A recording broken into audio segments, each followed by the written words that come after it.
the Evolution Security Podcast.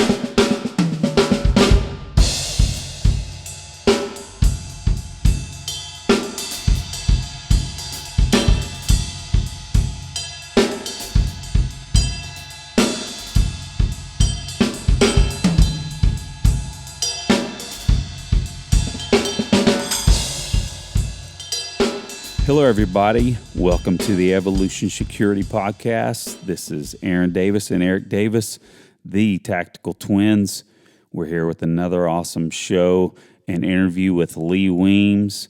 I mean, just some really amazing information from him. And I'll just go ahead and of course, make sure I welcome my brother, Eric Davis. How you doing, brother? Man, I'm doing wonderful. You know, frankly, man, that the interview, I'm looking forward to hearing it again myself. It was awesome content, and I wish you could have been on the show, man. But I think everybody in the audience is going to get a lot out of this interview. So yeah, I wish I could have been on there, but I think you probably talked about it in the interview. I'm here at home helping my wife out as she just had back surgery and she needs quite a bit of help. She's real tough, but man, this was a pretty intense. It's a pretty intense recovery from she had her lower, I think it was L5 and the bottom of her spine fused.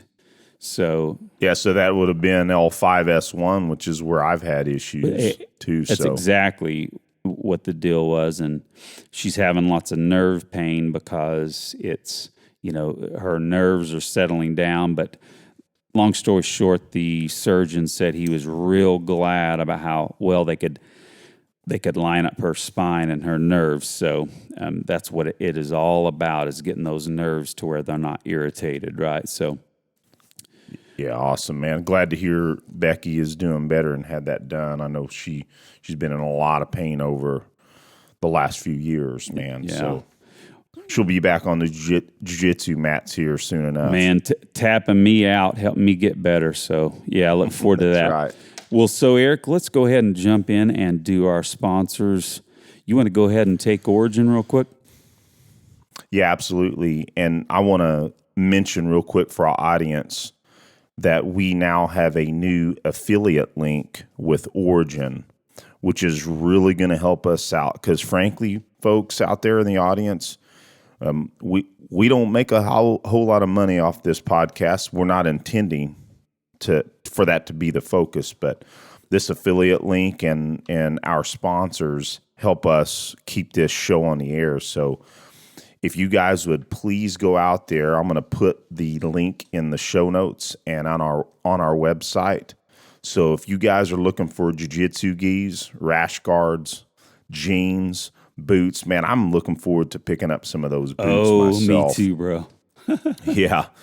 I mean, again, the best, and that's not hyperbole, the best jiu-jitsu gis on the market. I mean, frankly, it's amazing the difference between even the best known gis out on the market. I'm not going to name them because I don't want to disparage other companies that have nice gis, but they just are a distant second.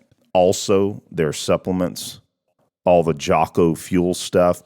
Man, when I'm hungry at night, Aaron, sometimes you kind of feel like you want a snack. Well, I jump on some Mulk protein and I kind of squash that attempt to take me off the path in the evening. Boy, so, I'm off the path about every night, so I need to listen to that. Yeah, bro, believe me, man. Sometimes, especially when you're working out hard, and doing what we do, towards the end of the night, you start getting hungry. You think you want to throw together a little snack, and that Jocko Mulk works awesome for quelling that. So yeah, if you guys are interested in any of their products, please use our affiliate link. Click through, and when you purchase, use EvoSec10 for 10% off, and so you get that discount. But you'll also help EvoSec here. So go out there and do that, and push your friends and your loved ones to do the same thing. We'd appreciate if you share the affiliate link with everyone you know, if you would, please. Excellent. What you got, Aaron? Excellent. So let me talk about Tenacor. I just wanted to say that I think I've had it for about a week now. It's my new Abdo AIWB mag pouch.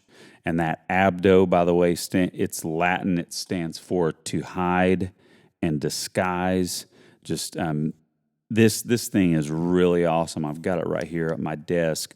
All of my mag pouches are, for competition and outside the waistband. I'll tell you what, when you're training EDC, like where you're drawing from concealment and reloading from concealment, those outside the waistband mag pouches just do not work. You get your shirt hung up on them, etc. Man, I've been nailing my concealed reloads with this thing. I just love it. There's about 25 pistols or magazines that it fits for those 25 pistols.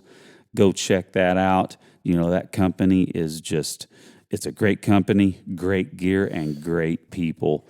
So check them out at Tenacor.com and use EvoSec for 10% off. And that lets them know that you heard about them from our show. Awesome, man. And one last thing, listeners out there, make sure you go and first off, share our show with your friends, and then go out to the iTunes podcasts and swipe down and give us a rating and a review. We only accept 5-star reviews, just FYI, going into that. And, the best review, talk us up, make us feel better about ourselves. All kidding aside, that'd be great for you to help us out with those 3 things. And, just helps get the word out about our show, which is one of our favorite things we've ever had and had an opportunity to do. Right, Eric? Yeah, I agree with that, man. It's been amazing. The people that we've met along the way, the support we get from the industry leaders is awesome, man. And bro, I would like to also throw a shout out to Mike Medina. For anybody that goes to our website, he is the genius behind our website, making us look better than we are. And I just want to give him a little shout out because he's got a business as well. And I'm trying to help him get some additional subscribers on his YouTube channel. He does investments and Bitcoin and things of that nature, providing recommendations on that. So he's got a new channel. If you would go out to youtube.com/Maycool, and that is actually spelled MAEEKUL. Give him a subscribe, help him out, because he certainly has helped us out. So just wanted to throw that out there. Well, let's get into this interview with Lee. Let's do it. Ladies and gentlemen, we'd like to welcome Lee Weems of First Person Safety and Rangemaster to the show. Finally, glad to have you on the show, brother. Good to have you here. How are you doing this evening? I am doing great. It's good to be here.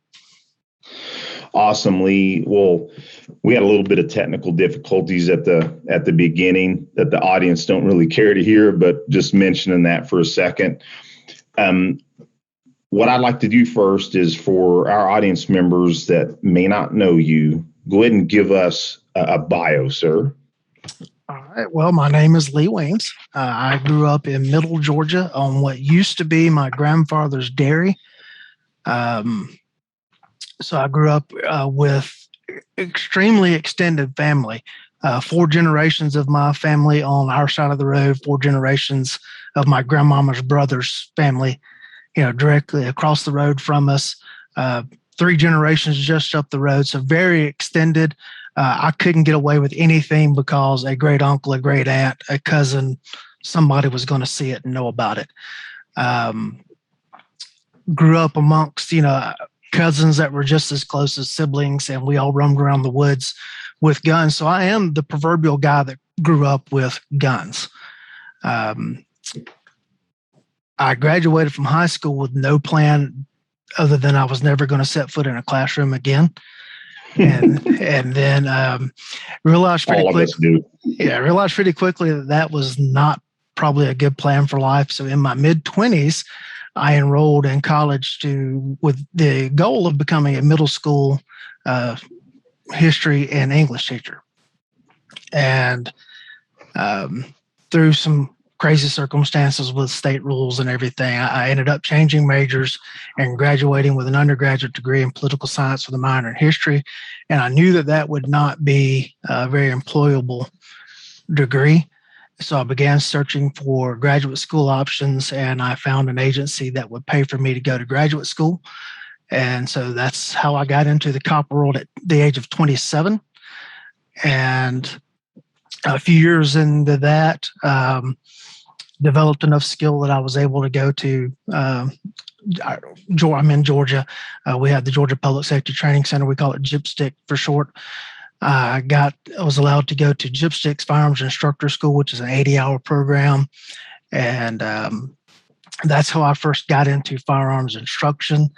And then in 2009, I was appointed as the chief deputy in Oconee County, Georgia, which is just outside of Athens. And I was in that position for 12 years, and then my sheriff retired. And I have stayed on with the agency as the training director. So I went from having everything running through me to nothing but training running through me now. So it's actually nice to be off when I'm actually off. Part of the reason I was appointed as chief deputy was my passion for training, and the sheriff wanted to bring that in to his organization. And since I had my own, instead of teaching in someone else's program, I was now responsible for putting together my own program. And so I began searching for information. That's what led me to Tom Givens. And that opened my whole training outlook, this whole open enrollment training world that's out there outside of government training. And that started all in 2015. And I just hit that ground running, and I've been out in the open enrollment world ever since. And I've made it. I'm one of Tom's 5 of us are on staff with the Rangemaster. And then I have my own business, First Person Safety. So I teach some for Tom. I teach some for my own business. And yeah, there you go. I also teach college part-time. I teach American government. Nice. American government to students out there that probably likely need it pretty bad, huh? Yeah, the lack of understanding of our governmental system is pretty prevalent. Well, and I am no expert at that whatsoever, and I want to come back and follow up on your involvement with Rangemaster for sure. But I'll just say this. It took me taking a free Hillsdale College Constitution class. I guess I took 2 of them until I really, and I feel like I did understand the Constitution and the way our government works. But it wasn't until then that I really grasped the real founding fathers' intent behind that. So that's awesome. You're doing that. Have you heard of those classes, the Hillsdale classes? Yeah, I heard of them. I have not taken one of them. I've got a master's degree in the stuff, so I haven't done any of that kind of program. I probably should take them because I know Rush Limbaugh used to advertise them. Oh yeah, I'm sure that your education and background probably dwarfs what you would get on there. It is pretty interesting what you can learn, even with the background. But anyway, with that said, going back to the firearm stuff. So again, that's how my brother Aaron and I learned about you. And just a little shout out to Aaron. Aaron's wife just had back surgery, and a little bit of shout out to Becky. Hope you're doing better out there, Becky. And just for a little bit of background in Becky recently, Lee. So EvoSec, we just hosted Cecil Birch for his immediate action combatives classes in Tulsa, Oklahoma. And my sister-in-law, Becky, she's been training in jiu-jitsu for several years now. And she incidentally had a broken back. Now, she'd been getting by on it, but it got to where it was overwhelming. But she took that class, and she almost didn't show up the second day because she was in pain. And then it's a pretty physical class, not as physical as ECQC, ShivWorks ECQC, but it's kind of a light version. and she barely showed up the next day, but she came in the doors. We were glad to see her. But anyway, just a shout out to her. She got surgery this last week, so that's the reason Aaron isn't on the show this evening with us. All that said, back to Rangemaster, because that's I'm a brand new excuse me. I'm a brand new Rangemaster instructor as of November. Cecil Birch hosted Tom for the instructor development class. That's where, pre-show we were talking about Eric Gelhaus and I were in the class together. He was one of my fellow coaches.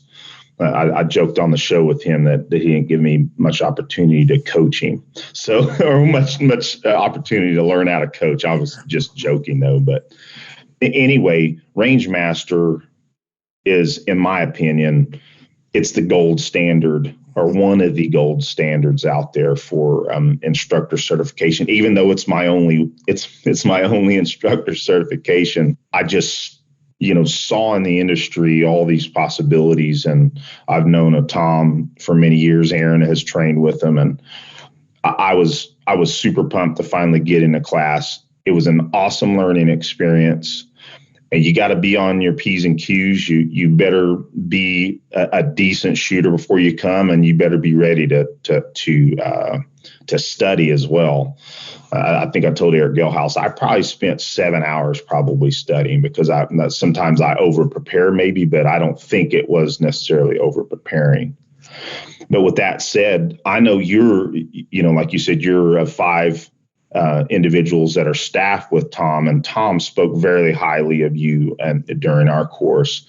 And so really what kind of got you started? Was it because you had taken a course with him? Did you know him from some other events? Like I think you mentioned TACCON as well.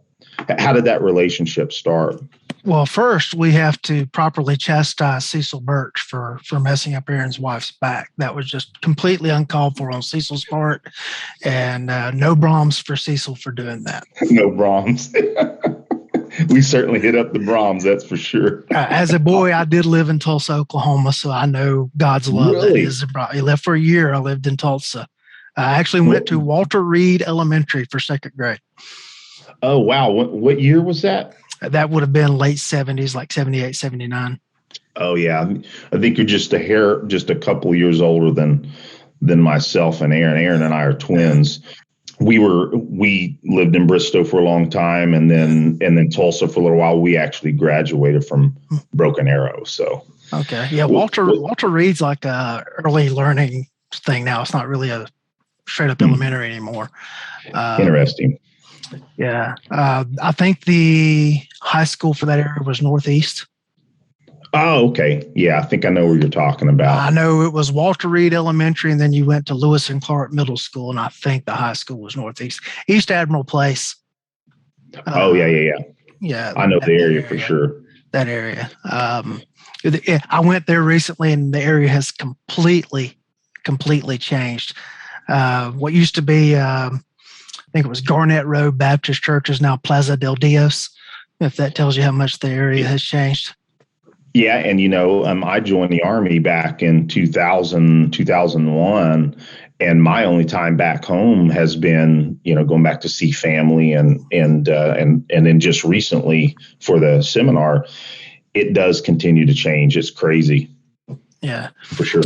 As for Rangemaster, as I said earlier, I began looking for information on developing my own program. And, growing out our program at the sheriff's office. And I found out that if we hosted classes, we could get, slots for hosting the classes. And so I reached out to Tom, and in April 2014, I hosted him for combative pistol. And I took one of the slots for the host, and I put one of our other instructors in the other slot. And that was our way of we would both get that information, and then we could take it back and start disseminating amongst our personnel. And then we just kept that model rolling as far as bringing in lots of instructors. And then we got it where we would alternate. I would host, and myself and one of the other instructors would take the host slots, and then one of the other guys would host, and he and one of the other instructors would take the host slots, so that we were branching it out amongst all of our staff, trying to get it to where we were all getting the information and could disseminate it out to our troops or out to our personnel. Tom and I just formed a relationship right off the bat. I amused him with something that I wrote about an incident, and that kind of, I think, endeared me to him. And then he took me under his wing. Later that year, I went to Memphis to the mothership and took my instructor certification at the actual Rangemaster facility in Memphis. And that was the last class ever held in the facility. Like, they handed us our certificates, we walked out, they closed, and the staff had to go on a away party. Wow. Then the next year I went to Florida and took the advanced instructor class down in, I think, Fort Lauderdale. And we just stayed in touch, corresponded. Then I was given the opportunity to present at TACCON in 2015, co-teaching with Shane Gosa. And then I presented on my own every year since then. Tom invited me to come assist with the class in Tennessee. And then when we started doing the Rangemaster reunions, he invited, it was myself, Tiffany Johnson, John Murphy, and John Hearn. We were the original four that did the project. He actually told us we were coming down to do a big research project, and he gave us a bunch of books to read and videos to watch.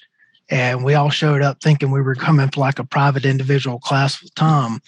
And then he says, all right, guys, you four are going to codify the Rangemaster doctrine.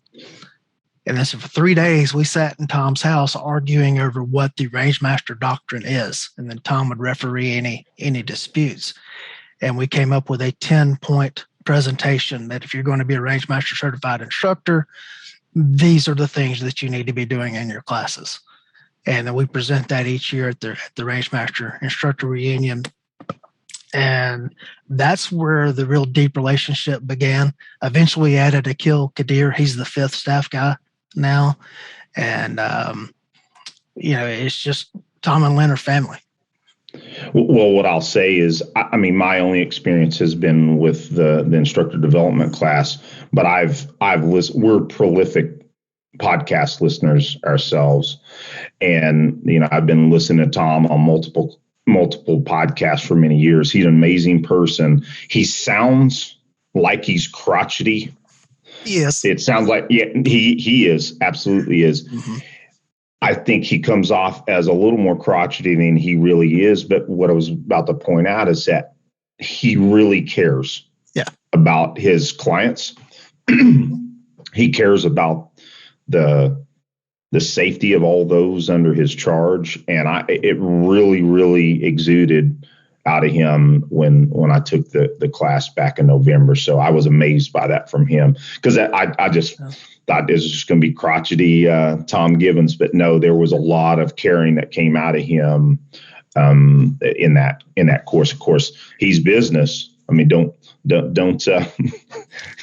come up on the line with full magazines or ammo ready to shoot, or worse, Yeah, it's funny. It's funny that you say that, because typically when I help with a class and he has the students do their intros, I get up after that. And I always caution the class that when he tells you to come to the line every time with all of your magazines full and at least 30 rounds in your pocket, that's what he means. It means come to the line with all of your magazines full and at least 30 rounds in your pocket. And recently I was not able to be there for the first day of a class, and I showed up on the second day.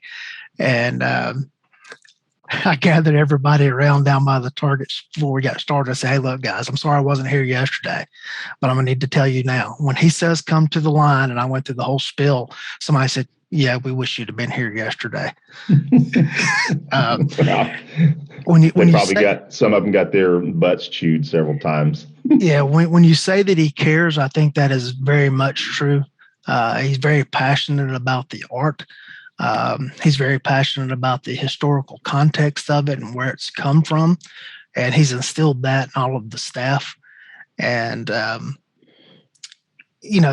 part of what he's instilled in us is he wants us to keep the historical traditions alive, because what happens is we run into 15-year cycles and 15 to 20-year cycles, and everything keeps coming around. We keep forgetting what we've learned. and then we have to relearn it again each generation. And he's very passionate of, we need to stop that cycle, and we need to remember those lessons, and that's where we need to be starting from. That, we need to all understand that foundation so we can build upon it, not have to relearn it all the time. Well, that's great, and your fellow staff members are juggernauts in and of themselves. John Hearn, he's another amazing instructor. I've not had an opportunity to train with him, but I read a lot of what he puts out there and podcasts. Tiffany, Aaron's gotten the chance to train with Tiffany.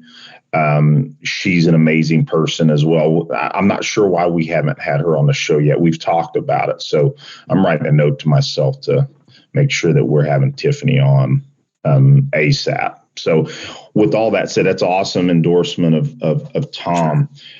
One of the big reasons why we had you on the show is not just that, but your awesome resume. I'll tell you, when you read through Lee's resume of classes that he's taken, it's about 3 pages long. It's a lot, and it's clear.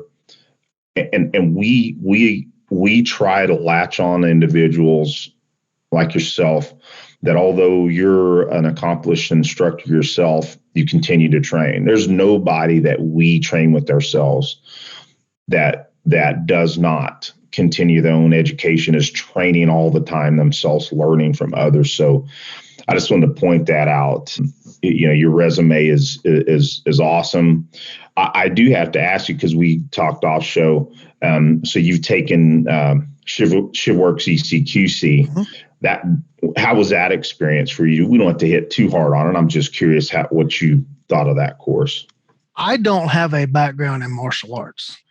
My only background in hand-to-hand is the stuff that they taught us in the academy that does not work. Which I learned that it does not work when I actually tried to use it. And so I don't have a background in that. So I was very much drinking from a fire hose throughout the whole ECQC thing. When you get teamed up with guys that in the intro, they said, I'm here for my 4th evolution of ECQC. It was a bit daunting going up against people who did have a background in the stuff, and they've been through the class multiple times, and they're there for the graduate course, and I'm still there for the undergrad. I'm in the remedial group. So from that perspective, I was in the deep end of the pool, and I really only retained 1 or 2 key points from it. Sure. But you, I'm sure that, speaking of the evolutions, there was probably a lot you got out of I'm sure about the force on force aspect. Not that you hadn't done that before previously, but yeah, I'm sure you got something out of that as well, didn't you? Yeah. Of course, I had to wrestle the iron worker who was 20 years younger than me. And so that didn't go so well. When you grab a guy's bicep and you go, oh God, this is going to hurt, so again, I was in the deep end of the pool. I learned a couple of things about some escapes and trying to get leverage. And that I remember. Most of the stuff that once it went to the ground is kind of a blur. I'll say this right now. If you decide to get in any of that training again in the future, Cecil's class, immediate action combatives, both the jiu-jitsu and the pugilism classes. I think if people could possibly go to that first before they went to ECQC, they will probably have a lot better experience, because Cecil takes portions of ECQC and he expands on it. Has more time because of the live fire is not a part of it, and there's only a couple of evos. There's not a bunch of evos, but not getting too deep into that. I just wanted to ask that a little bit, but yeah, definitely Cecil's class can't endorse that enough. Yeah, incidentally, Tom, go ahead, Lee. I will say that I got a lot of value out of the muck portions, and I think if you do the muck portions, you can and understand it, you can probably avoid the entangle thing. Right. By and large. Well, Well, and we and our audience probably gets tired of hearing about how much we talk about ECQC and muck and all that, but that's okay. We say it for a reason, but you're right. And Craig will say that's the most important portion of the class. And Tom kind of snickered at me when I was talking about it, because I'm one of those multi-alums. I've taken the class 7 times and taken the EWO once as well. I think I am a glutton for punishment, possibly, but it is always that way too. It's like Cecil and I were talking about this when we sit down to lunch. It's like, if you've been experienced or you have experience, like in my case or Cecil's, he grabs the baddest people in the room to go against you because he's giving you that experience. So it's always that way with me. Now, moving on, I really want to hit on some aspects of the training community and your wisdom in it. And I read a blog post off of your website that really kind of sung to me for a couple of reasons. And it was your philosophy and limitations. And there's a few things that you said in it that I think's important for individuals that are looking for training. And you essentially, paraphrasing, said, I'm not a SWAT cop. I'm not an operator. Gear's not everything, so on and so forth. But you essentially said, but if you want to learn how to shoot and shoot effectively for the street, then I might be an instructor you want to train with. So I premise the question this way. I think that this is just my opinion. I love that stuff is fun. I've been to multiple classes running and gunning. You realize that that's just kind of man camp, in many cases. Is it not that people really just need decisive marksmanship and gun handling from the holster, mainly, right? I may be overly simplifying it, but do you think that there's kind of this schism in the training community, that there's a lot of folks offering classes that may not be what the individuals really need? Yeah, I think a lot of the, for lack of a better word, the training industry, I think a lot of it is focused on entertainment. I forget who it is that came up with that phrase. John Murphy often says that he'll go broke giving people what they need instead of what they want. I've heard him say that. Yep. And by the way, John Murphy's Advanced Skills and Tactics class is one of the best classes you can take as far as walking around in the world. Solid gun handling is a must. Now, we can dance on the head of a pin on what the definition of solid gun handling is. My definition would be is that you can handle the gun without conscious thought of having to handle the gun. And think about when you were a teenager, when you were learning to drive, and you would go get in the car, and you'd put the key in the ignition. You'd have to look at the gear shift and think about how to shift it into whatever gear you were going into, and then you'd say, all right, ease off on the brake, and massing on the gas, because I learned to drive on a stick shift, so I was having to work the clutch. Same here. With the gas. All of those things that you were having to put conscious thought into as you were learning to drive. And then now you can just go out, you can drive the car, and you don't really even think about the actual operation of the car.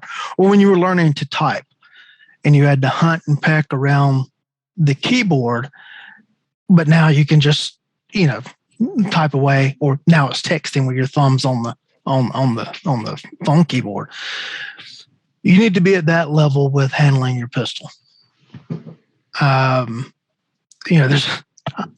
don't want to break the Facebook again today by bringing up the subsecond draw thing, because that's what broke it today. I think after solid gun handling, decision making is the next big thing you need to make. Because here's the thing: Bill Lewinsky of the Force Science Institute has a quote that I love, and it says that an expert has an automatic use of the tool. And what that means is you're not having to devote conscious thought to the use of the tool. There's some things skill-wise that are indicators of that, but it's not necessarily a hard and fast. If you have a 1 point whatever draw or a sub 1 that you're at these levels. Because gun handling is everything. It's the complete manipulation of the gun. It's not just the draw.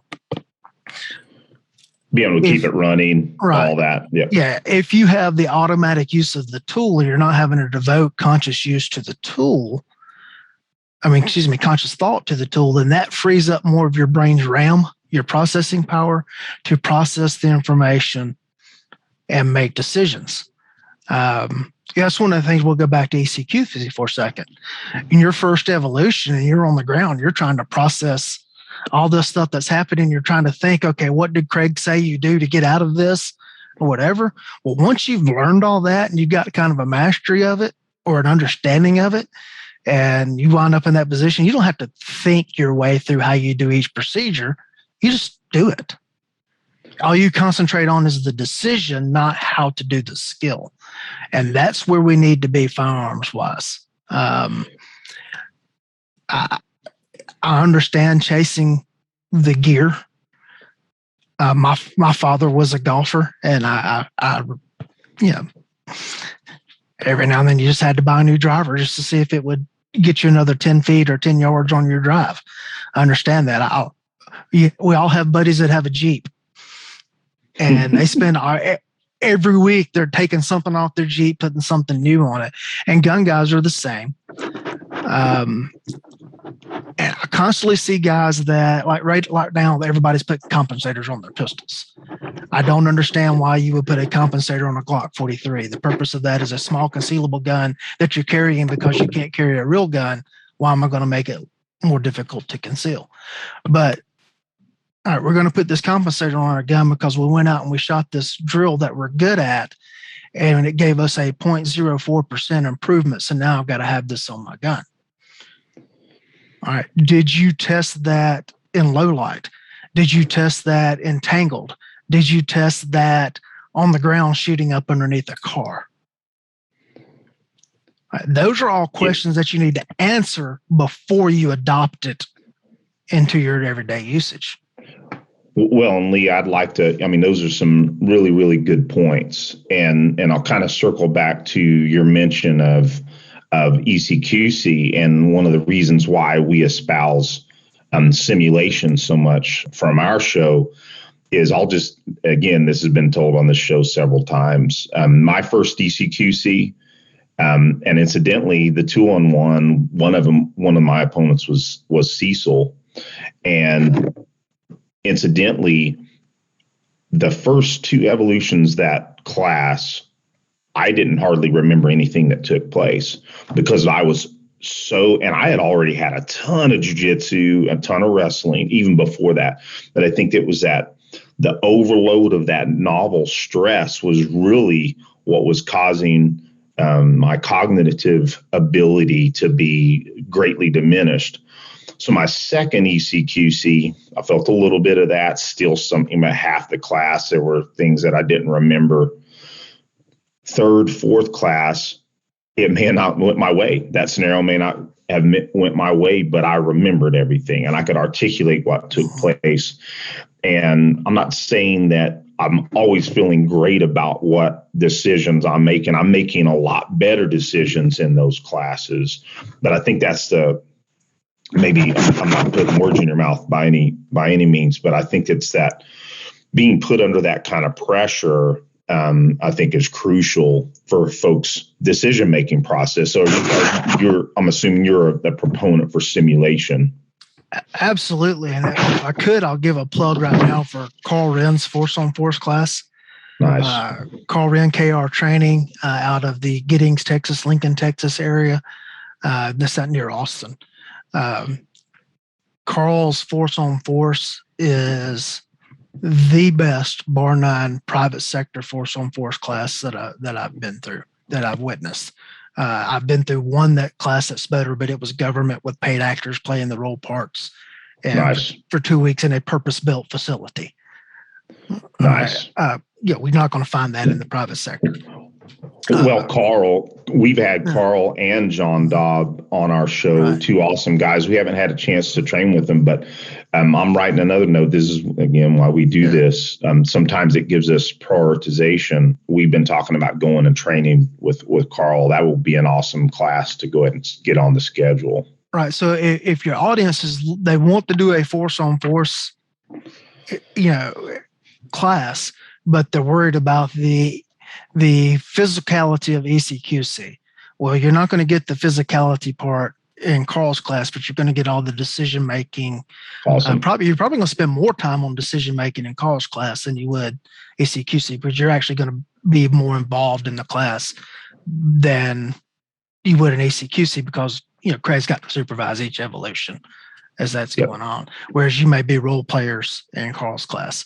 Awesome. That's a great endorsement, and I'm glad you're bringing that up because a lot of people don't like the physicality of classes like that, but you still need the decision making. So no, that's great. Thanks for bringing that up, Lee. Yes. So, for those of you that are into the physicality, I would suggest go through Carl's class before you go through ECQC. You get exposure to the decision making and the processing portions of the class, and that's going to give you a head start when you go to ECQC. Awesome. And so I think that would be a pretty good 1-2 punch. Awesome. So maybe taking that class and Cecil's immediate action combatives and then go to ECQC. Yeah. You're going to be prepared. And Craig's going, whoa. No, he sells out everything he does. So. That's exactly right. That's what I was going to say. Craig doesn't even need to pay for advertising, and he still sells out. Mm-hmm. So full disclosure on the air, he has the most downloads on our shows. both of his shows that we've had him on are the top downloads.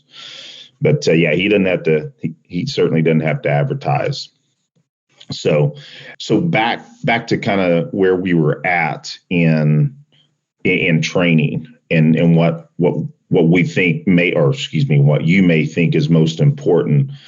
I'll just premise it this way. This is kind of combining one of my questions that I had planned is there does seem to be an acceptance of combatives in the training community, and it could be anecdotal because let's face it, if we train with a lot of individuals that are kind of in this same path, we might have a skewed ideal of what really is going on. So I guess I'm asking you because you have a much broader experience within the community. Do you see that folks are getting a little more serious about the important things like combatives and to mention the MUC, the verbalization? Am I just reading it wrong? If you're into that portion of it, you're probably communicating more with the people that are in that deep, and it's probably going to seem that way to you. But I think broader, the biggest portion of the training community is the people that buy or the customers come into the training community, or the people that bought a gun and like, I've got a gun, now what? And then, or they're coming to get training because their state mandates some sort of training for a carry license. Once you get beyond that level of student, you may start seeing more deep dive into the stuff. But I really think the physicality scares a lot of people away from that. Yeah. And I know you're right. I think that it just may be the folks that we surround ourselves with. I'll digress a second. Mm-hmm. And the bulk of, and we're nowhere near you and near a lot of our mentors, but we're seeing a lot of new shooters that have never even touched a pistol before. Yeah. And when I was out in Washington, my wife and I just PCS'd or moved to the Fort Bragg area. When we were out in Washington where Brian Schilt and I taught a lot of classes, I mean, we were having a ton of people that had never even touched a pistol before. Right. And I do know that, what has there been? I mean, even last year, there was, I don't know, upwards of 5 to 8 million new gun owners. It was, I think they said it was hard to pinpoint, but there's even been a lot more since then. So in your courses, are you seeing an uptick in brand new shooters? Yeah, I think that's the biggest surge into the market, but the lack of ammo kind of short circuited that as well. And then I don't necessarily cater to that area of the market, but I was doing lots of referrals to like one of our former deputies has a training business that operates in the same area that I does, and he's training full time. That I do, and he's training full time, and so I do a lot of like people contacting, hey, I just got this gun, what do I do? All right, you need to contact this guy. He's doing classes that he can work with you one-on-one, and then I would do private lessons on a buddy basis for one of my regular clients if they had somebody that really needed to get out and help with right then. One of the things we have to take note of with the training world is a lot of the people that are coming into it are older because, let's face it, when you were in your early 20s, did you have the money to go out and spend all the money on training classes?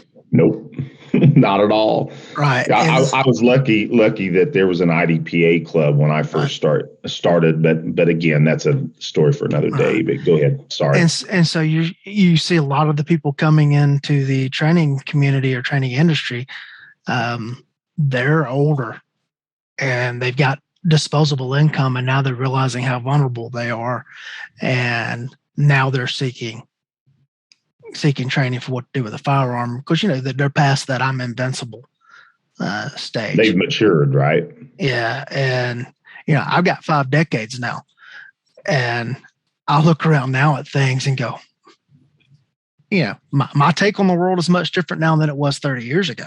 Oh, absolutely. I know I feel that way as well. I'm approaching 50 right now, and I'm a lot different than I was back then. I'm surprised I didn't pull more stupid crap, frankly, back then. But again, another story from another day. But go ahead, sir. Right. But so you got, say, somebody that's in their late 40s, early 50s. They've recognized their vulnerabilities. They go buy a gun because they're seeing what's going on the news, and they want to come out and learn how to use the gun. Those folks aren't ever going to wind up in ECQC. Right. Absolutely not. I agree with you there. Yeah. Now, there is a local guy in my area named Brian Hill, the complete combatant. Brian does a lot of classes integrating physical techniques with firearms. And he kind of scales it very well for this is your first exposure to this versus someone who's comes to him every month when he runs a class. And so he doesn't let the old guys pick on the new guys, and he kind of scales you and builds it up. But he has a regular, training clientele.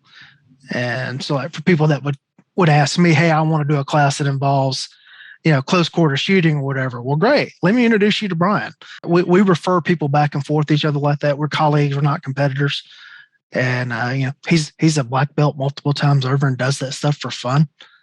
And so I just send my clients to him that want to do that. Nice. And you just mentioned something that I see in this community, at least in the close knit section of folks that we seek out, is that you guys do refer other individuals because you have your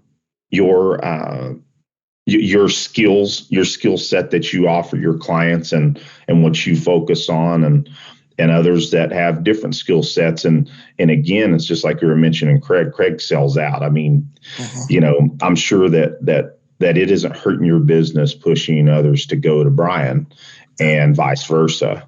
So no, that's awesome. It has actually helped both of us looking at it as a colleague type thing versus being competitors. And then there's another guy in the area as well. And we've all fed off of each other versus trying to tear each other apart. Oh, nice. Well, and again, full disclosure, we offer, I would call it I don't want to call it ECQC now, just full disclosure. Craig has authorized us permission to use his curriculum. We're not She Works Collective, none of that. We're just disciples, if anything else, of the ShivWorks. And we push them like, hey, if you hadn't taken their courses, Paul Sharp, Cecil, of course, Craig, go out and seek them out if you can. But we offer a lighter version, definitely offer muck. I mean, I think that's crucial, and a very, very light version, just teaching them the basics of wrestling and jiu-jitsu, just with a tiny bit of pressure. But even that, not very many people, because we're mainly local and regional in the areas that we do classes. So we don't get a lot of people even interested in the light version, frankly, Lee. So I understand what you're saying, buddy. So in the Rangemasters instructor page, John Valentine brought up an interesting subject that you opined on quite a bit, and that's the quality of instructor programs. And you dropped a link of your podcast with Karen Whitlock, which I thought was a great podcast. I'll throw that in the show notes if that's okay. So sure. If folks want to go see that, they can. But again, that kind of brings up kind of an interesting dynamic. My brother went and got his NRA pistol certification, but now he's in, I think 2 weeks from now, he's in the Rangemaster Instructor Development class. I chose to go the opposite way and start with the Rangemaster certifications. But I think we haven't run into this yet because we've been teaching them at private property or ranges. But there's a lot of ranges that want an NRA certification or a USCCA certification. And you guys are kind of talking on that. Do you want to kind of hit on that? And have you run into situations where ranges required certifications that were well below the Rangemaster certification, but yet they still required an NRA cert? Is that something that you've run into individually?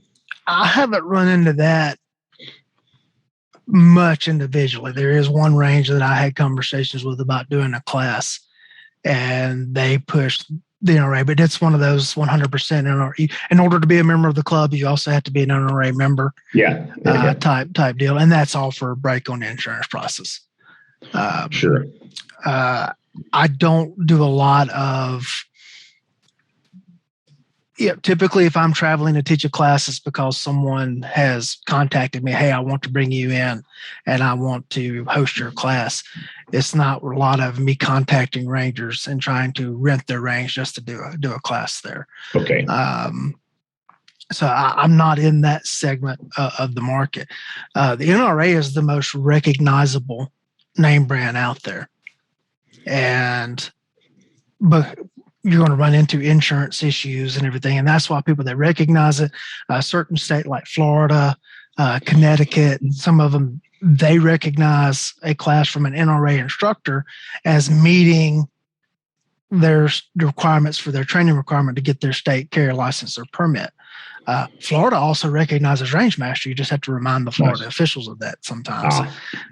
Mississippi also recognizes Rangemaster, but sometimes you have to remind them that they recognize Rangemaster.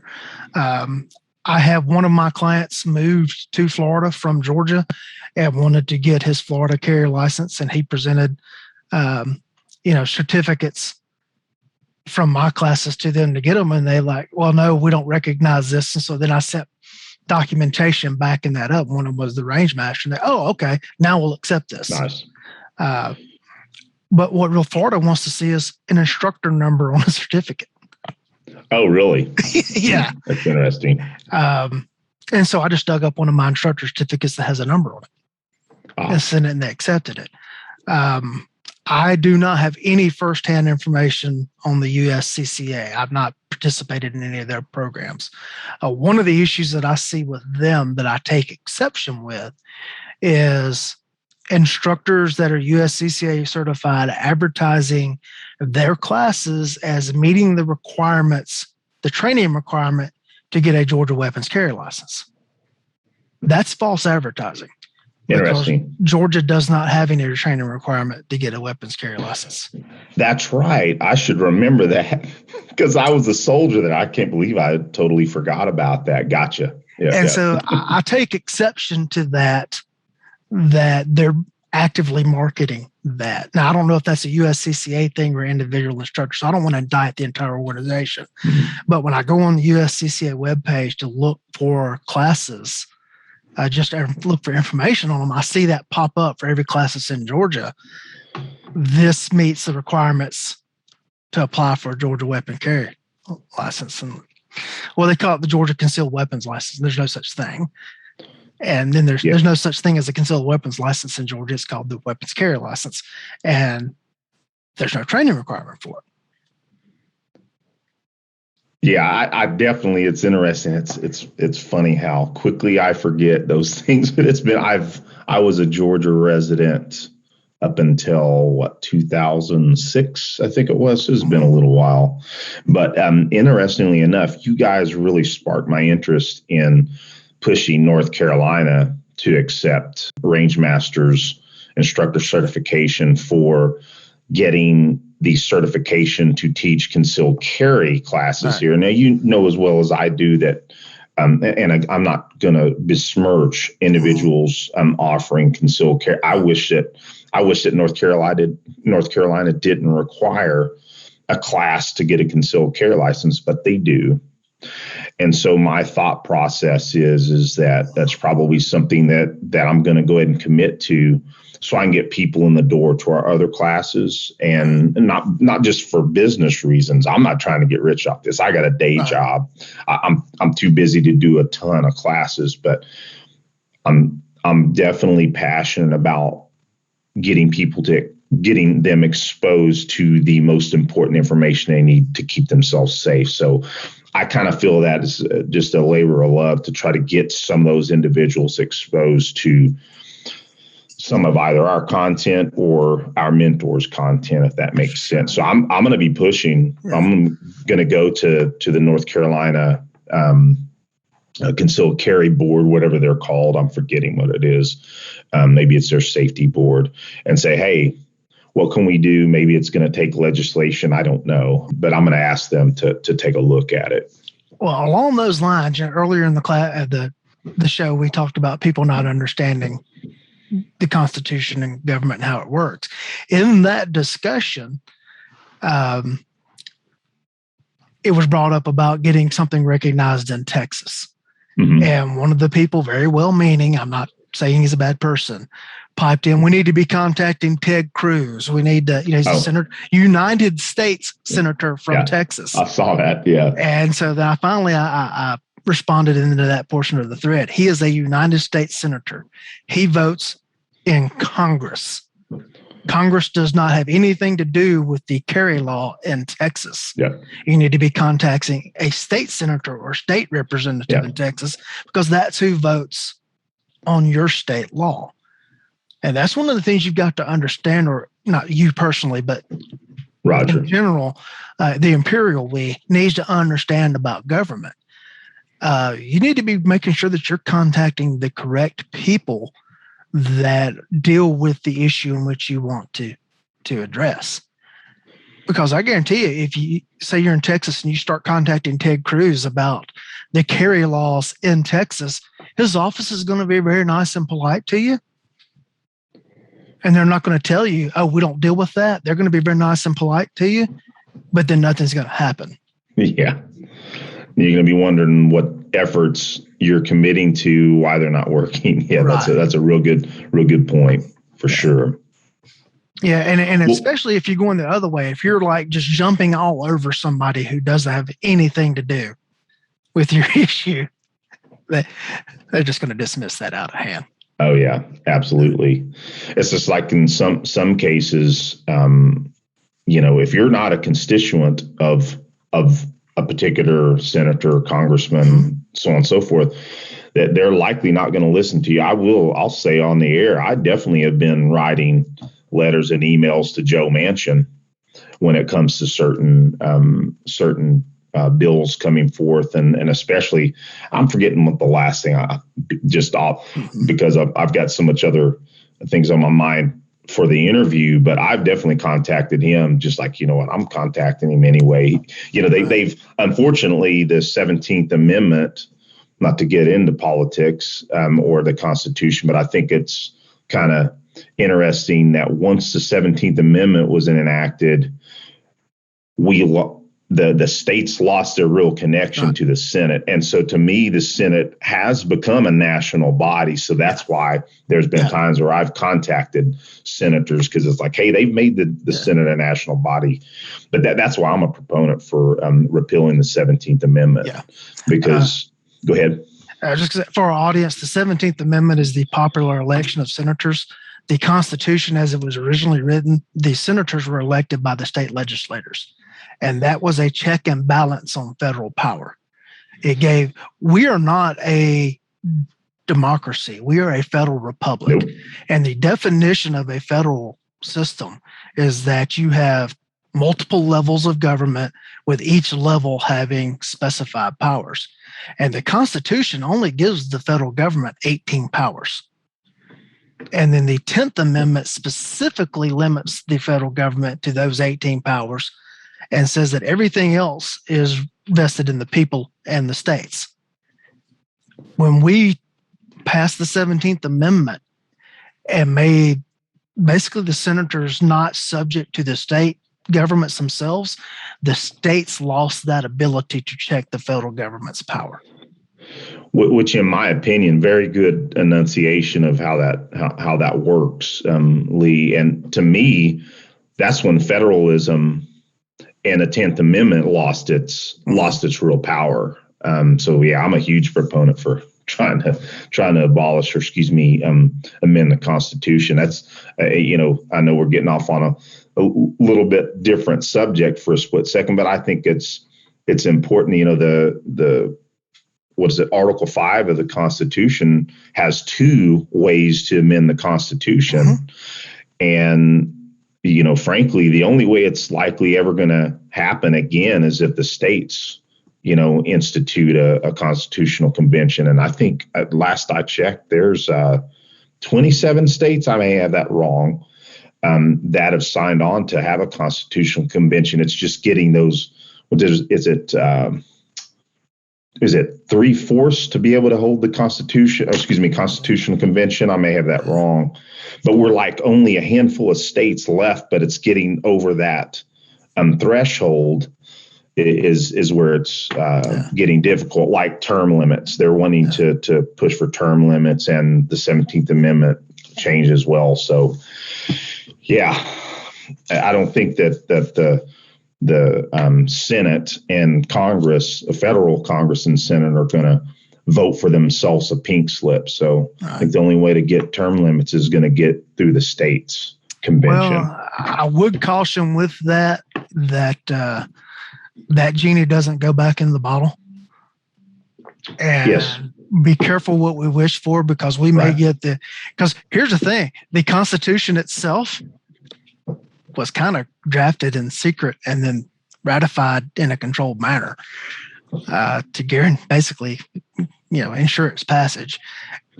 That same thing, we may not come out of a convention like that with what we want. Yeah, that's a very good point. Yeah.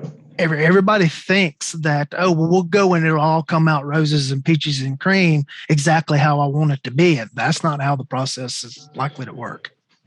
Well, and still yet, Lee, correct me if I'm wrong, even if the states do call a convention, it still has to go through the ratification process. Yeah. So we're still looking at the 2/3 at that point, where the states, and I may totally have them backwards, but the states still have to ratify those amendments. So luckily there is that huge high bar for it to take place, or else we would be in what our founding fathers disliked, and that was the thought of chaos. And the reason we aren't a democracy, right?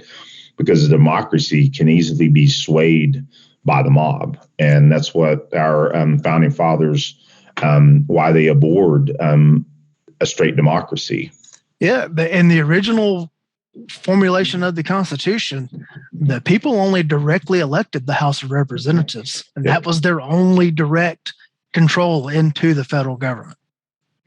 Yeah, and again, that federalism, our genius founding fathers, even with some of their imperfections, that's why it was written that way, you know.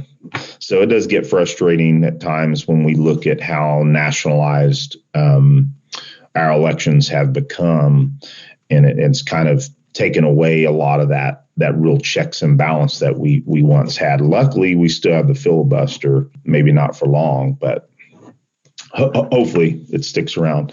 Well, Lee, awesome discussion. Didn't mean to get on that tangent, but hey, you know, we like these discussions as well. And I'm sure our audience members appreciate your insight into that with your background in that. So let's switch gears a little bit because we're getting a little bit long in the tooth. I have a couple more questions. So we talked pre-show on a pretty cool story. One of your interesting experiences you had as a young deputy. I'd like to kind of talk about that again. You guys had an interesting police vehicle, did you not? Yeah, your brother was on pre-show, and he said he wanted me to tell some good traffic stop stories or whatever. And I said, well, I've actually got one that doesn't involve me personally, but that your audience may appreciate more than some of my antics. As a young police officer, this was pre-deputy days, young police officer, I was rookie cops with Forrest Griffin, who I'm sure nice. your MMA oh, absolutely. listeners would know that name. Forrest was either one or two hiring groups behind me. We started within 2 or 3 months of each other. Forrest is a great guy, great person on an individual basis. He's very intellectual, but he hides it well. Yep. And what you see in interviews with Forrest is Forrest. He is a great, just wonderful human being. Well, the agency that we worked for had a crime prevention unit, and the crime prevention unit's jobs was to go out and teach like public safety, personal safety classes for women, crime prevention seminars, etc. And so they had like big displays they had to haul to teach these classes, and the mats for like the defense classes and everything. And so at some point in time, a Ford Aerostar minivan had been purchased for the crime prevention unit. And for that purpose, it did its job well. But it had gotten a bit old. And we had an administrative rule forced on us by the state that a vehicle could not be surplused until it had 135,000 miles on it. And this thing had like, at this point, 60 or 70,000 miles on it, but it was 15 years old. I forget the exact year model. And we called it the Goober van, was how we referred to it. And in order to get rid of this vehicle so we could replace it with something new in the inventory, because we could only have so many vehicles, we had to get it to the 135,000 miles so that we could surplus it. And so the very, very, very painful decision was made to put it into patrol. And you knew if you screwed up one night and made the sergeant or the lieutenant mad, you knew the next night you were driving the Goober van. I'm telling you, you just might as well just go ahead and grab the keys the next day. Just walk in hard. I know I got the goob.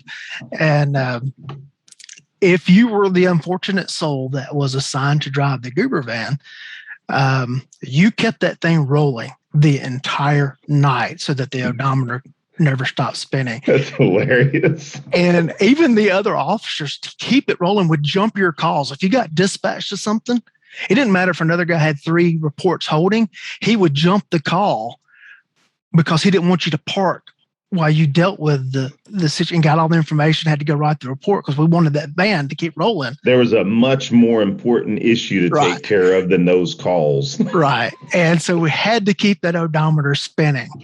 And one night, Forrest Griffin walks in and says, "I'm taking somebody to jail in the Goober van." And we're like, "Forrest, you can't do it. Please don't do this." He's, nope. I'm taking somebody to jail in the Goober van. And so Forrest, he goes out, starts working traffic. And sure enough, He makes a traffic stop. I think he arrested the person for DUI, but he arrests somebody for something traffic related, and he takes them to jail in this Ford Aerostar minivan that's striped with police down the side, light bar, everything. He takes them to jail in the minivan. And oh gosh, that's been almost 20 something years ago now. And I still giggle. And I'm having to suppress it right now. Every time I think about some guy trying to convince all his friends that the light heavyweight champion of the world took him to jail in a minivan, and nobody believes him, but it is 100% true. Man, that is an awesome story. It is absolutely, positively 100% true. Well, I'm a huge Forrest Griffin fan, and I think I told this story kind of off in the pre-show, is that although I only got to train with him once because he no longer trained at that gym, there's a gym called Ground Zero there in Augusta, and he stopped by, and when he worked for Richmond County, when you mentioned that he trained at Ground Zero before I even joined that gym. But yeah, got to meet him, and really super cool guy. And so yeah, that's a real cool story, Lee. Yeah, that's exactly what Aaron was looking for, because he did tell me, he's like, hey, you make sure you ask him for, some one or two stories that are interesting, because he's always got a kick out of some of your arresting criminal stories. Well, Lee, what I will say, and this is something that we make a commitment to a lot of the folks that we have on, is that I think you've got a lot to offer us personally, in EvoSec and my running crew. So maybe some point, I've got a long list, but it's I shuffle the names around. But we talk about hosting folks, so that's something I'd love to look at is possibly bring you here to North Carolina and do some classes. So, and hopefully see you at TACCon if I can commit to it before it sells out. So I think it's important that we make it to TACCon as far as our youth business, I should say. But so real quick, I've got two last questions. Okay.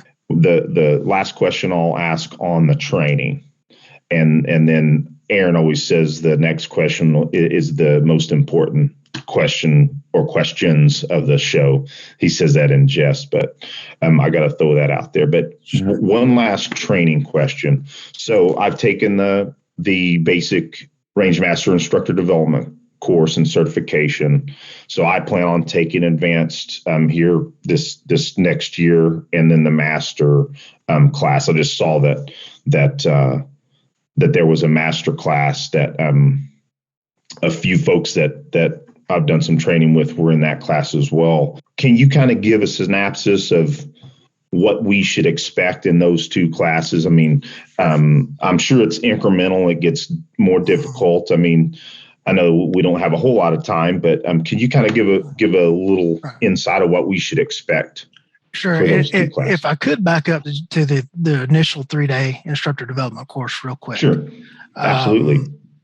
Tom and I talked about this recently. It used to be Tom traveled around the country teaching his combative pistol class, was his primary travel class. And then the instructor class was only run a couple of times a year and at select facilities. And most of the people that were taking the instructor course back then had already been through combative pistol. And so when they came into the instructor course, they already had an understanding of Tom's doctrine, and they were up to a certain skill level with their pistols. And now that, he's traveling full time, and you look at his schedule, it's almost all instructor development courses or advanced classes or master classes. We're getting a lot of people that come to the IDC that don't have a background in the doctrine. And they're coming, they've got an NRA instructor certification, they got a USCCA instructor certification, they shoot IDPA or USPSA, and they think, well, I've got a handle on this thing.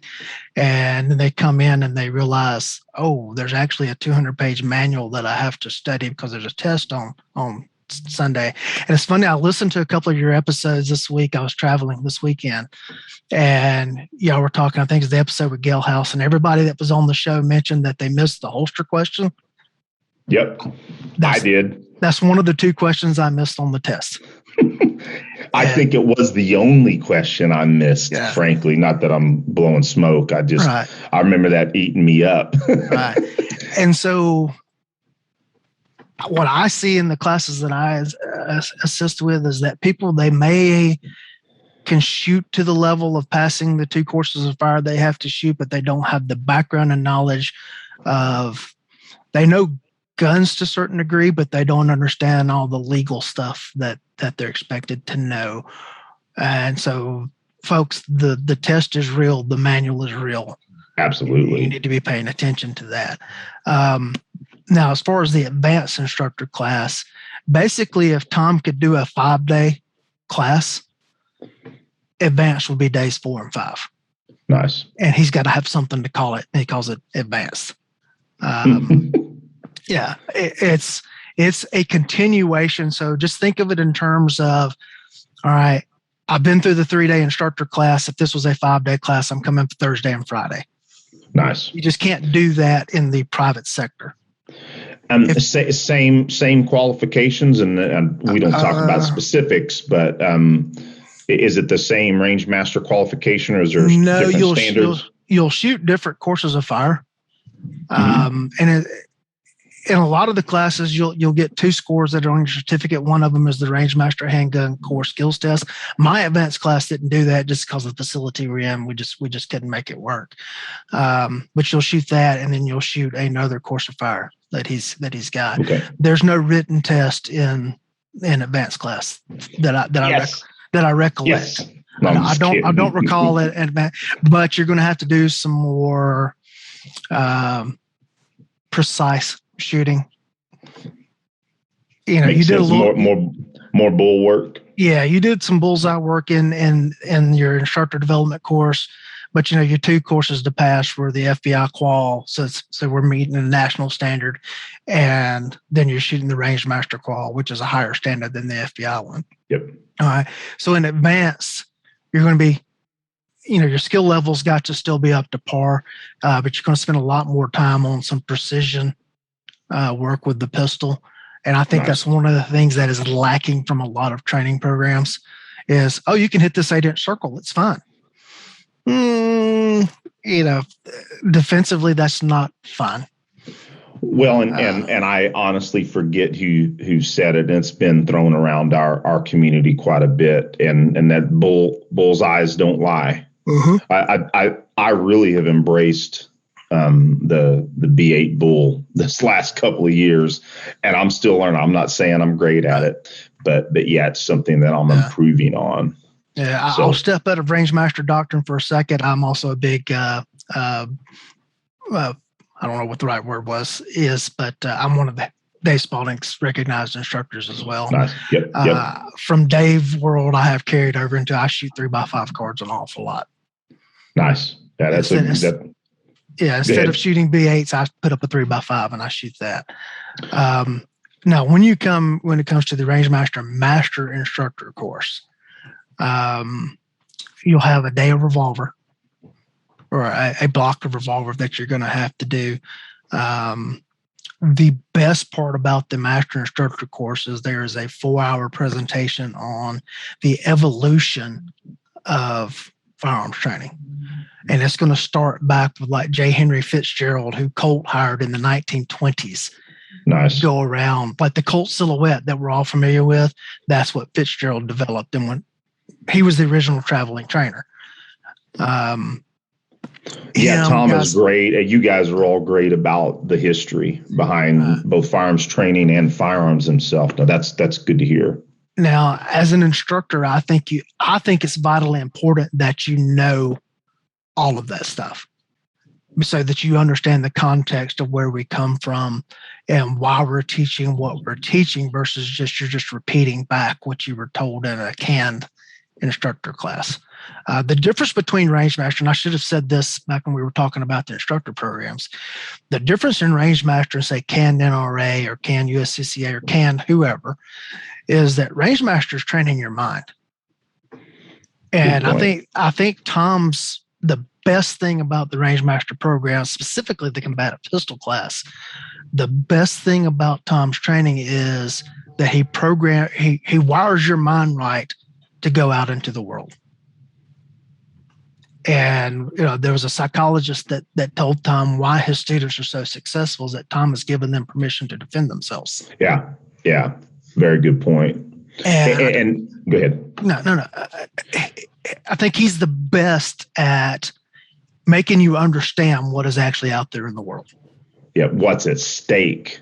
I think his very, very succinct and to the point statistics. The lectures on statistics. Like one of my favorite ones to quote him on is hey, you don't have a 1 in a million chance of being in a gunfight. Over your lifetime, you more likely have a 1 in 4 chance. Yeah. And when people really start looking at the stakes, you start taking it a little more seriously. And the other thing that I'll kind of hit on that I thought was awesome and he brought out is that he says that lawyers will take his class and say that his legal lectures that it was way more than anything they even had in law school. So that's a very awesome, attribute of his courses as well is understanding the legal side. There is very, very, very little time spent on self-defense law in law school. Extremely little, if any, in the most traditional law schools. Because one thing you got to remember is that law schools, they teach the theory of law. They're not lawyer schools. Right. When lawyers graduate law school and pass the bar, then they have to go learn how to be lawyers. Yeah. And it's like medicine. You wouldn't go to your dermatologist for pancreatic cancer. So you're not going to go to a real estate lawyer to handle your self-defense case. So not all lawyers are the same. Right. And it's like we've had Andrew Bronca on and I did not know there was so few defense lawyers that were educated in shooting, civilian defense shooting cases. Right. So, yeah, it really opened my eyes up as well. So, well, very coolly. Yeah, in the master class, you do get, like I say, you get that historical perspective, that 4-hour block, and that to me is worth the master class in and of itself. You do get exposure to some revolver work because, quite frankly, if you're teaching private citizens on any kind of introductory level, you're going to get people that show up with revolvers, and you need to understand. You need to understand them, and there are some weaknesses from a training perspective that may or may not come into play in an actual use standpoint through the first cylinder of ammunition. But folks, they are not more reliable than a semi-automatic. Over the long haul. That starts. And I used to think that as well until I got more educated on it. And so, I kind of bristle sometimes when I hear somebody behind the counter at a gun show, gun store, telling somebody, hey, maybe you should consider getting a revolver. It's much more reliable than a semi-auto, and you just point and pull the trigger. That's it. It's like, man, that is not good advice. If someone does not have the hand strength to work the slide, they probably don't have the hand strength to press the trigger on a double action revolver. That's a great point. Really good point. Mm-hmm. Yeah, I think there's a lot of proliferation of and again, I just be careful because I know we got audience members out there that may work behind a gun counter. I don't want to insult people, but again, they just need to be careful and on what they're recommending. But anyway, with that said, Lee, we're getting really where we need to close this out because I've taken already too much of your time with all our technical issues earlier in the show. But I really appreciate your your graciousness in dealing with that. And man, this has been awesome content. And I think it's going to be important that we have you back on the show, because there's still so much that I wanted to talk about. And the next time Aaron and Brian possibly I know Aaron will, but possibly get Brian back on the show too. But so with that said, Aaron would be a little irritated with me. I don't know if you knew this or not, but he and I are musicians, and we play the bumper music for the show. And Aaron's, he loves this music question, so I'm going to go ahead and ask it. 3 favorite either bands or musicians. All right. I'll listen to your show, so I'm familiar with this question, and I hear the answers that are commonly given, and quite frankly, I'm interested in a completely different genre of music than most of your people that have nothing wrong with that. Mentioned. We like different. If there's not a fiddle or a steel guitar involved, I don't know that it's music. It's funny. Like somebody will bring up some rock band to me. Hey, did you heard whatever song? Who's playing steel guitar for them? And they just look at me like, "What do you?" If you kind of my family lineage. I'll give you a research project for when we're off air. Google the Weems string band. That are some cousins of mine in Tennessee that in the 1920s recorded a string band music album, I think for Columbia Records. Oh, wow. And they did one album and they disappeared, and it's still like a cult following. And coincidentally, one of the members of their band, one of their direct descendants is the sheriff of Perry County, Tennessee now, Nick Weems. Oh, and that's awesome. Cool story. He's like my 5th cousin, once removed, and everything. We keep in contact with each other. And so I'm kind of from that fiddle, steel guitar, or whatever. I'm also kin to Randy Owen from Alabama on my mother's side. Oh, nice. Very cool. My favorite artist, band, however you want to phrase it, of all time is going to be a solo artist, Cody Johnson. No qualifiers, no wiggle room, no whatsoever. The best ever. Nice. Absolutely the best ever. And absolutely fearless. He was a rodeo guy that gave up rodeo to do music. And he'll walk into a place and cover George Strait's song with George Strait in the room. Type fearless. Matter of fact, George Strait asked him to cover one of his songs. Oh, cool. I've certainly heard of him. I don't know. I think I've heard some of his music, but again, I'll go ahead and look it up. I'm not, I like country music as well. Right. So yeah, I'll look him up. His guys, very accomplished musicians. They do a lot of acoustic versions of popular songs. Plus, they're doing great stuff on their own. What really made me decide that he was the best ever was he covered Reba McEntire's "Whenever in New England's Through with You" and did it better than Reba McEntire did. Oh, wow. And for a male singer to be able to pull that off, then nobody can beat you.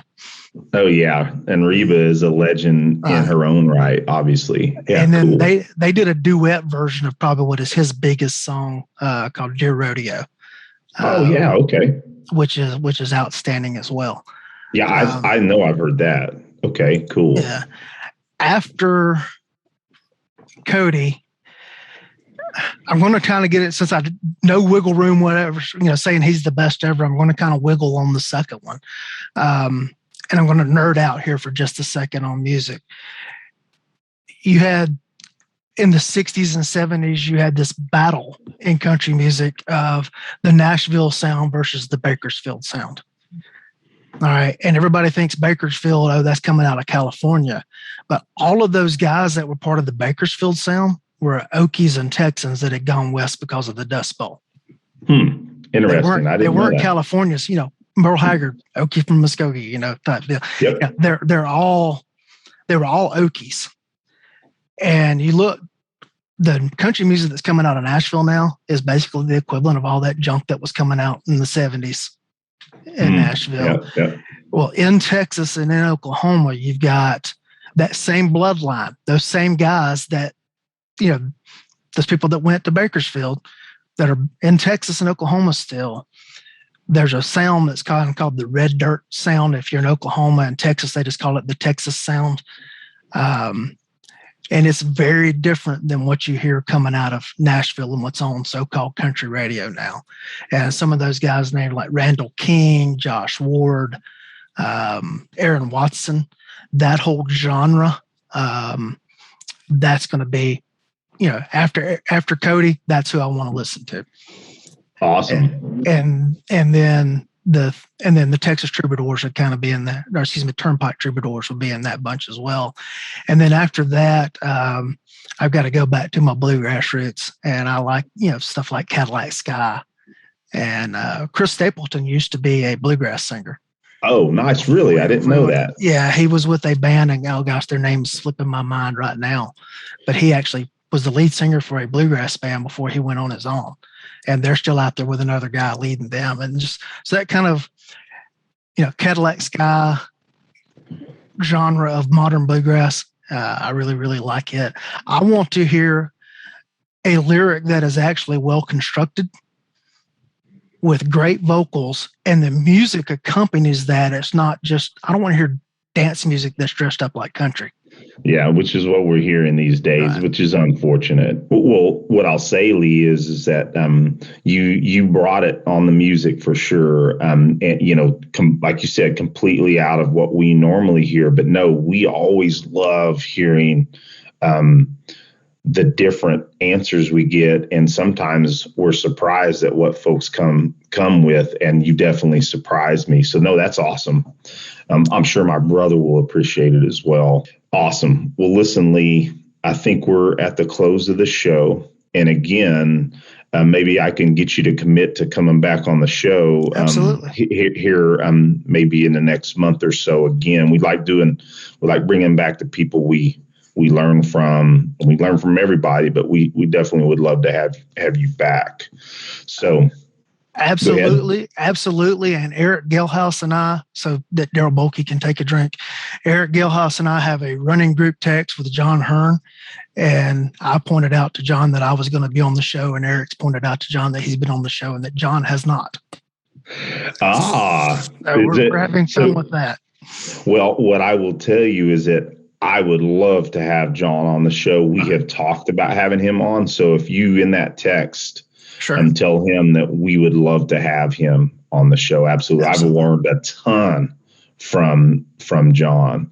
Yeah, so I'm John. Sitting here in my small bookshelf, Motor Control and Learning, that book that's sitting back there. I grabbed that from John, and he's an amazing mind. So yeah, tell him we'd love to have him on the show. Yeah, I tell both John Hearn and John Murphy that they're both the older brothers that I didn't really want, but I actually kind of like.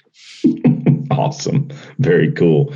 Well, Lee, you've been an awesome guest, man. I look forward to having you on the show again, and more importantly, training with you in the near future. So thanks a lot for coming on the show. And until next time, Lee, have a good one, brother. Thank you. I very much enjoyed it. All right. Well, Eric, it's that time, and it hasn't been this time in a long time. That's a lot of times, but I like it though, Aaron. We haven't done accountability in quite a while, so here we are, going to hit it again. I'll just have to say, starting out, I am working from home, again, helping my wife out, like I mentioned at the beginning of the show, with her recovery. I'm taking my boys back and forth to work and to football, so I'm pretty darn busy right now. So essentially, my week has looked like some light exercise, dry fire, and some range time. And I'm actually getting to the range again tomorrow. I am practicing for the Rangemaster Instructor certification course that I'm taking next weekend. Now, I'm glad and I'm confident that I'll actually be able to pass the quals, but I just want to do the best that I can in the shooting because, Eric, you've been there. There's a little bit of friendly competition, which... Oh, absolutely. So, I don't have any idea that I'm going to go ahead and stomp everybody there, but hey, if I could get a little close to the top, I wouldn't mind that. Well, and Aaron, I'll just say, man, it's like I've talked about, and we talk about fairly often. You know, we use Lanny Basham's affirmation statement and his visualization and rehearsal. You should be thinking about you being at the top, because that works, and we want to make sure that we tell our audience members it's not being conceited or arrogant, anything like that, because we really don't necessarily see ourselves that way. But you want to imprint that positive outcome in your brain. I guarantee when I was about to take that class, man, I saw myself doing extremely well multiple times and seeing myself get that certificate.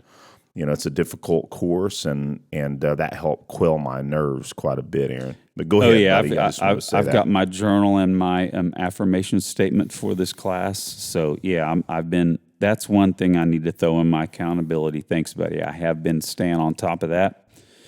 And let's see here. My dry fire hasn't been real long each day, but again, I've been doing it each day, maybe literally for like a minute or so. But I'm keeping up with that. I'm going to need to rock that up the next several days before I hit the road to head to see Mr. Tom Givens.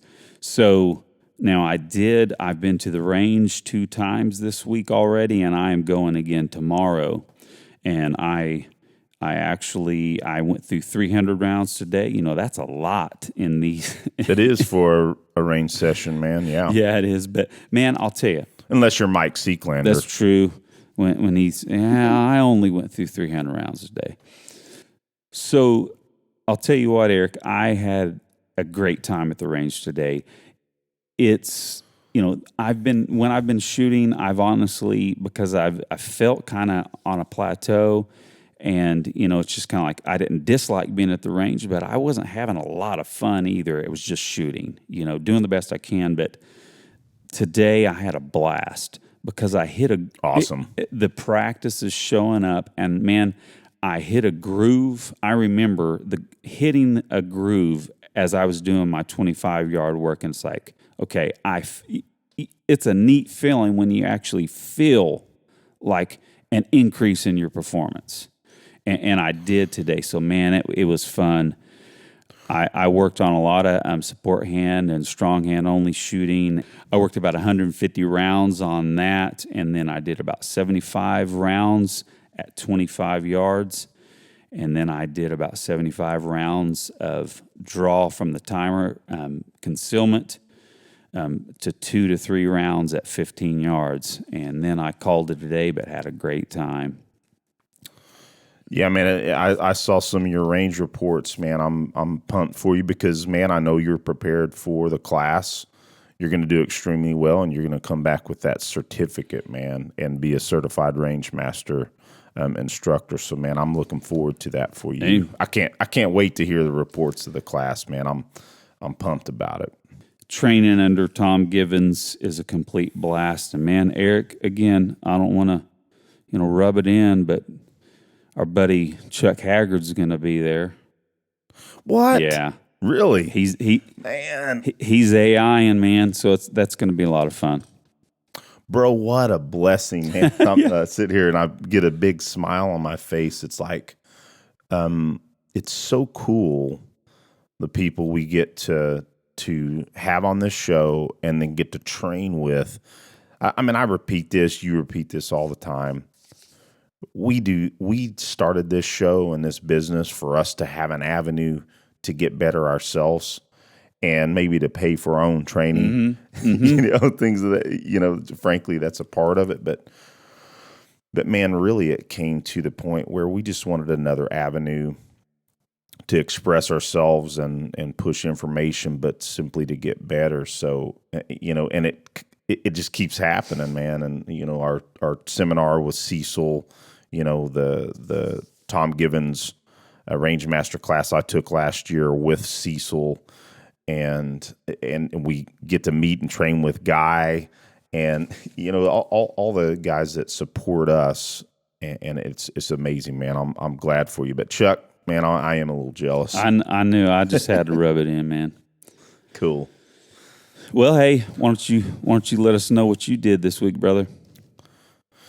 Well, my week was very heavy on my workouts. So I went from my 8-week block in cardiovascular development to now I'm back to strength, and my cardio is in maintenance mode. And so, man, what's weird, Aaron, I'll just put this out there. I only did strength work for maintenance once a week over the last 8 weeks. And then all of a sudden, when I started my my strength block over the last couple of weeks, is weird. All of a sudden, I had gains, just big jumps in gains, mainly on stuff like my chin ups and pull ups, because I had plateaued there, and also in my kettlebell swings. I've been trying to get to where I can do 100 kettlebell swings in a row with my 53-pound kettlebell, and that's probably not too difficult for some of you youngins out there, but it's a bit more difficult for me in the fact that I'm just also making sure I'm not breaking down in form. But I'm up to the point where I can do 50 in a row right now, without really suffering and breaking down in technique. So I had gains in that as well.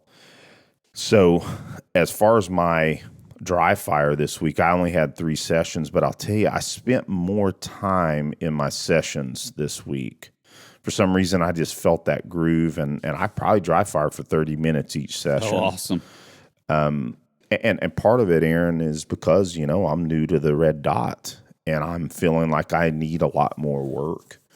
Sorry to interrupt, but I wanted to say that was one of the grooves I felt today, was really, really focusing on the target. That's still, it takes a lot of work. It does. So especially when you're starting to get out to distance, your accuracy is going to suffer, and you're going to kind of get back to where, to be honest, where you're not getting the gain that you may have gotten at closer distances and speed that you had with the new red dot. So, yeah, I felt that today. That was a key component. Awesome, Aaron, and you probably have gotten some benefit from that brilliant tip that Eric Gelhaus gave us with the blue painter's tape. Yeah. And I was working with that. I sit there, and I don't think I benefited from that as much when he first told us about that method. I mean, I got it. I dry fired with it the next day. But then when I really tried to let my eyes see and really let my brain interact with the method that he's trying to get across and using that, and I started to see it, it's like I was seeing the target and my dot superimposed when I first tried it. But over the last couple of sessions, it was way more pronounced. So what that's telling me is that it's really working. Mm-hmm. Like when I can see the center circle of the Rangemaster target that I have scaled down, and when I can see that circle with my left eye, but then see my dot perfectly superimposed in that, bro, my brain it's seeing it. Mm-hmm. Yeah, that's for our audience members out there, that blue painter's tape on the front side of or the downrange side of your optic is an amazing brain development. It's wild, and maybe that is what helped me. I haven't been doing that a ton, but that'll blow some people's minds when because you really shouldn't be able to see that, but it's the amazing. Let's just be frank, how amazing God created our eyes. I mean, there are some incredible mechanisms. Well, and Aaron, I'll just say this, and a lot of folks probably know this, probably isn't new information, but you know that your eyes are actually a part of your brain. Oh yeah, they're an extension of your brain. 100%. They are outside of your the cranial cavity. So they are definitely a part of your brain. So Yeah, that's a pretty. it is amazing, and that's why whenever you get smacked in the back of the head, that's why you see stars. Seriously, because your optic nerves are way the heck back there. It falls right through to the back of your brain. So You get smacked in the back of the head. oh man, Yeah, awesome.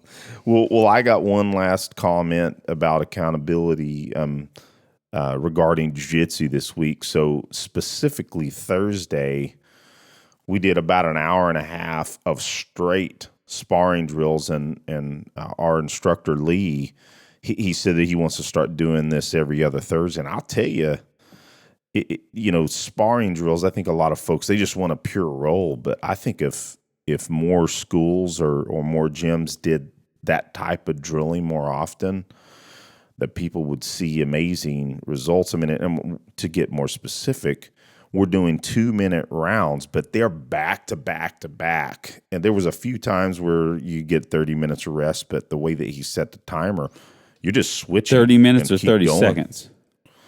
30 seconds. Did I say minutes? Good gosh. I was like, man, that's a long break.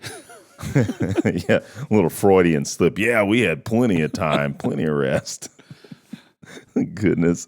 So, but just starting from guard passing from closed guard, that was one round. Then sweeping or submitting from half guard, escaping mount, side control, holding side control, progressing the position to submission, so on and so forth, for about an hour and 30 minutes, and got a lot out of that. But I will give a little bit of tip out there.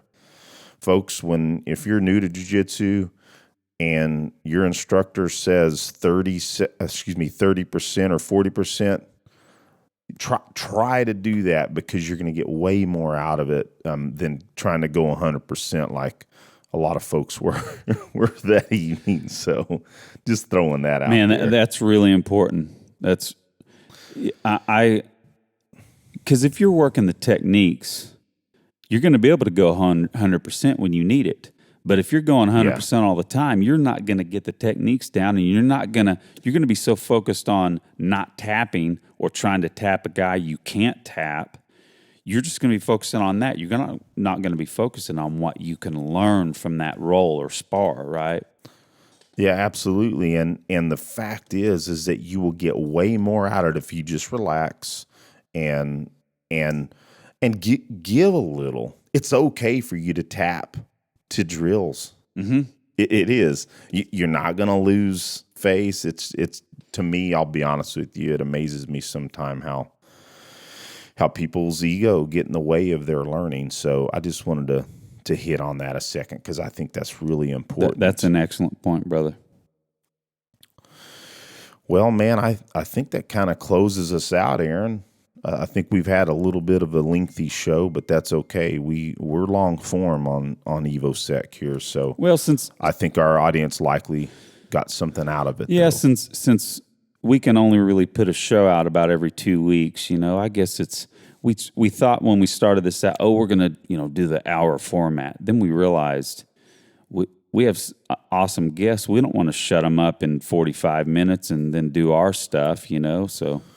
Yeah, I don't think we can ever do a show worth its salt if we just try to get to that hour. Mm-hmm. I mean, it just, it seems like we cut short the content. So, and we hope people listen to this part. But hey, if you want to cut out, that's all right. But hey, we're here to have some fun, and hopefully, again, we hope people get a little bit out of us, just regular dudes talking about what we're working on.